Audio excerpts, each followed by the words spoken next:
Senator Ravalia. Sénateur Ravalia. Merci, Madame la Présidente.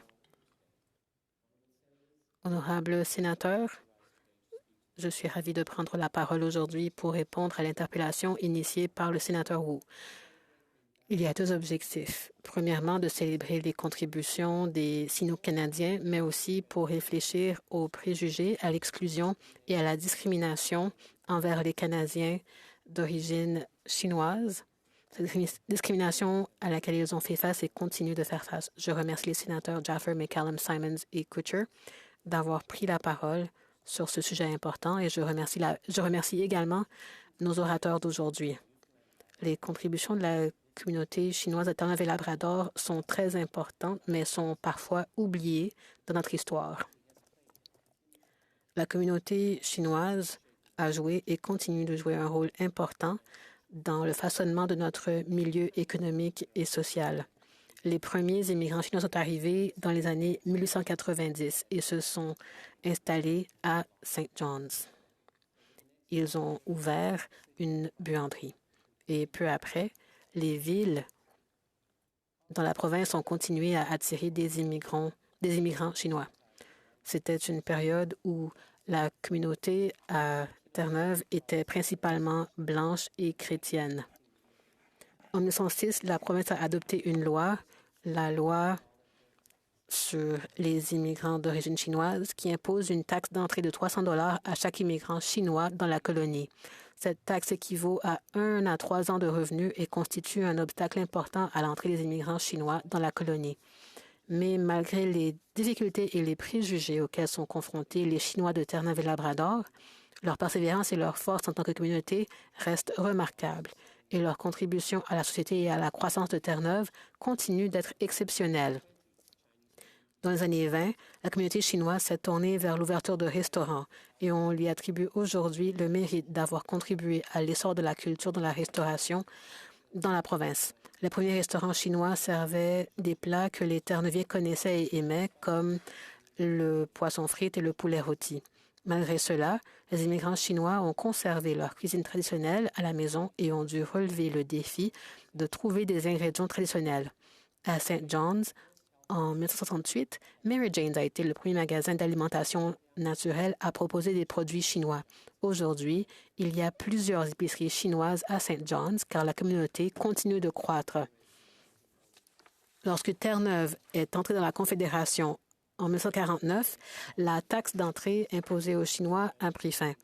Avec les changements apportés à la politique d'immigration en 1967, les immigrants chinois à Terre-Neuve sont devenus plus diversifiés dans leurs professions, leurs antécédents et leurs pratiques dans le domaine du jardinage, de l'exploitation minière et l'industrie de la pêche.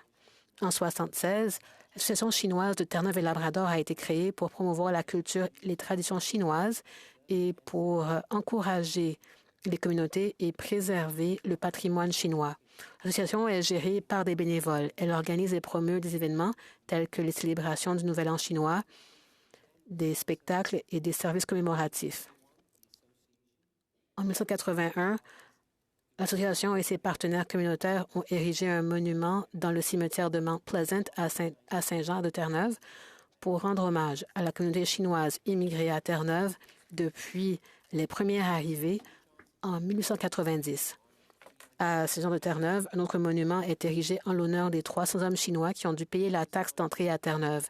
Ce monument a été créé en 2010 par le Newfoundland et Labrador Head Tax Redress Organization, un groupe qui s'efforce de connaître ce sombre chapitre de l'histoire de Terre-Neuve. Le monument est situé sur le site de la première blanchisserie chinoise de St. John's, ouverte en 1895.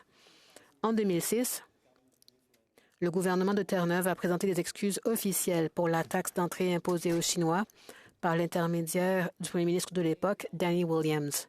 Aujourd'hui, la communauté chinoise est la plus grande minorité visible de Terre-Neuve et représente 1,3 % de la population de St. John's, soit environ 1500 personnes. À St. John's, on compte environ 2300 personnes d'origine chinoise, soit 0,5 % de la population de la province.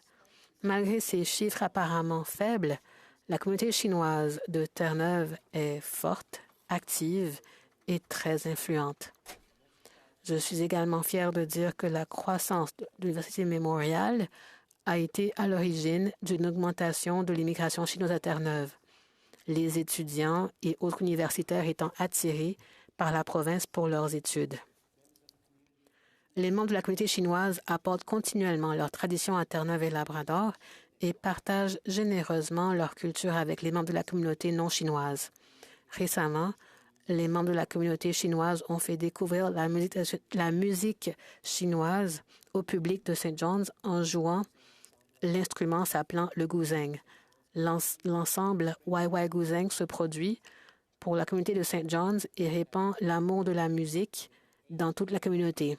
Le groupe compte 15 membres dont l'âge varie de l'adolescence à 70 ans et partagent tous un amour pour la musique chinoise. Honorables collègues, malgré les sombres chapitres et les grandes difficultés qu'ils ont rencontrées, aujourd'hui, les immigrants chinois et leurs descendants sont un élément important de notre histoire et de notre province. Ils continuent de jouer un rôle important dans notre économie et notre milieu social.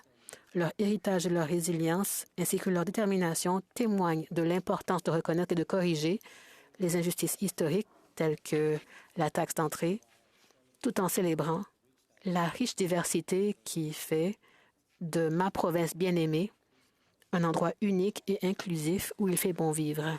Merci.